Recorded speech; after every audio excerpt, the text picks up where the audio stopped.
Nak tahu tak, ada satu kayu dari negara Arab yang sangat power khasiatnya sampai ia dianggap sebagai kayu ajaib. Ni Kush Al-Hindi. Nampak macam biasa je kan? Tapi khasiat dia, luar biasa. Zaman dulu, orang guna Kush ni untuk bantu masalah pernafasan, batuk, dada sempit sampai ke kahak pekan. Ini bukan kayu biasa-biasa ni. Sebab Nabi SAW pernah pesan dalam hadis, gunakanlah Kush Al-Hindi kerana padanya ada penawar untuk 7 jenis penyakit. Dalam badan kita setiap kali ada kuman, debu, asap ataupun bahan asing yang masuk, contohnya dekat luka, mulut dan hidung, sistem imun akan bagi warning.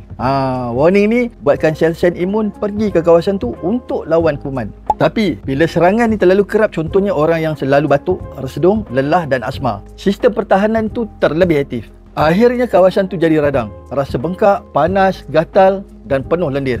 Dari situlah terjadinya paru-paru berair, kahak tebal dan sesak nafas. Tapi yang bestnya, dalam Kush Al-Hindi ni ada 2 bahan aktif utama, iaitu Cousteau-nolite dan dihydrocorticoselectone, yang memang kerja dia redakan radang dan bunuh kuman dari akar masalah tu sendiri. Cousteau-nolite ni ibarat pemadam api dalam badan. Dia bantu tenangkan sistem imun yang tengah overreact, kurangkan bengkak dan panas dalam dada, dan pada masa yang sama cairkan lendir yang pekat dalam paru-paru.